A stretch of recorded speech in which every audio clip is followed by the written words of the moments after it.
కూడా విన్నటువంటి ఆ యొక్క శ్రీకృష్ణుడు బలరాముడు ఇద్దరు కూడా సత్రాజిత్ దగ్గరికి వెళ్ళి, అయ్యా దేశ రక్షణార్థం మానవులందరూ కూడా కష్టాలు అనుభవిస్తున్నారు, దరిద్రం అనుభవిస్తున్నారు, కనుక ఆ మణిని కనుక మాగిస్తే రాజ్యంలో ఉన్నటువంటి ప్రజలందరూ కూడా సుఖ సంతోషాలతో ఉంటారు అనగానే అప్పుడు సత్రాజిత్తు, అయ్యా నేను ఈ తపస్సు చేసి పొందినటువంటి మణి, ఈ మణిని నేనన్నా ఇలా ఇస్తాను అని చెప్పి వెళ్ళిపోయాట. ఇట్లా కొంతకాలం గడిచింది. ఆ యొక్క సత్రాజిత్తు తమ్ముడైనటువంటి ప్రసేనుడు ఆ యొక్క శమంతక మణిని ధరించి అడవికి వేటకు బయలుదేరి వెళ్ళాట. ఆ అడవిలో సింహంతో వేటాడేసరికి ఆ సింహం అదేదో మాంసఖండం అని చెప్పి ఆ యొక్క ప్రసేనుడిని చంపి మా యొక్క శమంతకమణిని తీసుకెళ్తూ ఉండగా జాంబవంతుడు ఆ సింహంతో పోరాడి ఆ యొక్క శమంతకమణిని తీసుకెళ్లి తన కుమార్తె అయినటువంటి జాంబవతికి ఇచ్చాట.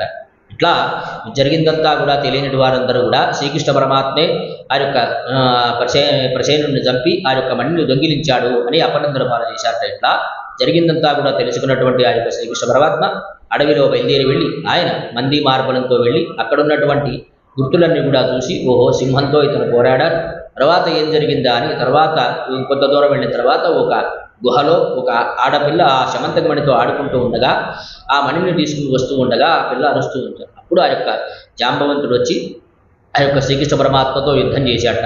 ఇట్లా 6 రాత్రులు 6 పగళ్ళు యుద్ధం చేసిన తర్వాత ఆ యొక్క శక్తి సన్నగిలినటువంటి జాంబవంతుడు అప్పుడు అనుకున్నట్ట, ఓ సాక్షాత్ ఆ యొక్క శ్రీరాముడే శ్రీకృష్ణుడుగా ఉద్భవించాడని చెప్పి, స్వామి పూర్వకాలంలో మీరు రామావతారంలో ఉండగా మీతో యుద్ధం చేయాలి అని కోరికను కోరాను నేను, తర్వాతి కాలంలో ఆ కోరిక తీరుతుంది అన్నారు, కనుక ఈ రోజున నా శక్తి చల్లగింది కనుక నా కుమార్తె అయినటువంటి జాంబవంతిని ఆ శమంతకమణిని కూడా మీకే సమర్పిస్తున్నానని చెప్పి ఇచ్చాట. ఇట్లా శమంతకమణిని తీసుకువచ్చి ఆ యొక్క సత్రాజిత్తు గారికి ఇచ్చేయా జరిగిందంతా కూడా ఇది అని చెప్పేసరికి సత్రాజిత్తు కూడా చాలా బాధపడ్డాట. ఇట్లా చేసినటువంటి పాపానికి ప్రాయశ్చిత్తంగా ఆయన తన కుమార్తె అయినటువంటి సత్యభామాదేవిని ఇచ్చి వివాహం చేశాడు. ఇట్లా ఆ యొక్క శ్రీకృష్ణ పరమాత్మ జాంబవతిని సత్యభామాదేవిని ఇద్దరిని కూడా వివాహం చేసుకున్న తర్వాత వచ్చినటువంటి దేవరసులు మహర్షులందరూ కూడా, స్వామి మీరైతే అవతార పురుషుడు కాబట్టి వచ్చినటువంటి ఆ యొక్క అపనిందలన్నీ కూడా పోగొట్టుకున్నారు, మరి మానవులు ఏ విధంగా ఈ యొక్క అపనిందల పాలవుతారు కదా అనగానే అప్పుడు ఆ యొక్క శ్రీకృష్ణ పరమాత్మ వారిని ఇచ్చాట. ఎవరైతే భక్తితో ఈ రోజున గణపతిని ఆరాధన చేసి ఈ యొక్క శమంతకమణి కథను విని ఆ కథాక్షతలు శిరస్సును ధరిస్తారో వారందరికీ కూడా ఎటువంటి కష్టాలు కూడా రావు అని వరాన్ని ఇచ్చాడు. ఇట్లా ఆ యొక్క సూత మహాముని మహర్షులందరికీ కూడా ఆ యొక్క విఘ్నేశ్వర ఉత్పత్తి విఘ్నాధిపత్యం ఏ విధంగా వచ్చింది, ఈ యొక్క వ్రతాన్ని కనుక ఆచరిస్తే ఎటువంటి ఈ ఫలితాలు పొందుతారు, ఈ వ్రతాన్ని ఎవరు ఆచరించారు వారి కథనంతా కూడా చెప్పాను. కనుక మహర్షులంతా అందరూ కూడా ఈ యొక్క గణపతిని ఆరాధన చేయండి.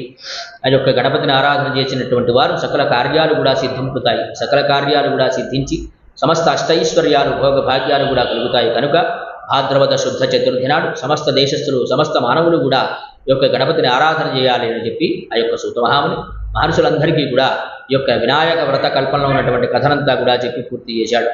జయ రమారమణ గోవింద హరి సాంగస పరివార శ్రీవర సిద్ధి వినాయక స్వామినే నమః. నానావిధ పరిమళపత్ర పుష్పాక్షత పూజాం సమర్పయామి.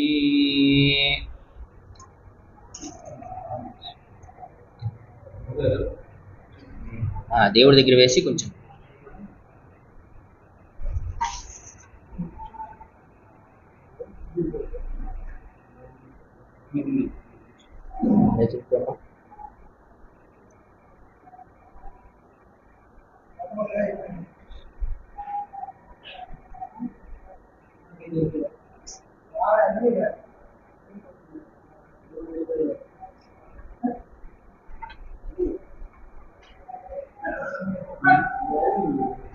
ఓం సంరాజం చ విరాజం చ అభిశ్రీర్యాజనం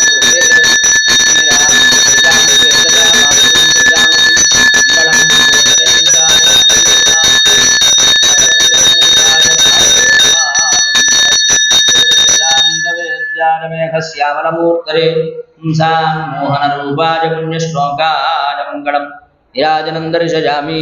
నిరాజనానంతరం శుద్ధాచమనీయం సమర్పయామి. నమస్కరోమి. జయ రమారమణ గోవింద హరి. జయ బోలో గణేష్ మహారాజ్ కీ జై. పుష్పాలక్షతం తీసుకోండి. ఓం మంత్రపుష్పం అథైతం విష్ణవే జరన్నర్భవతి.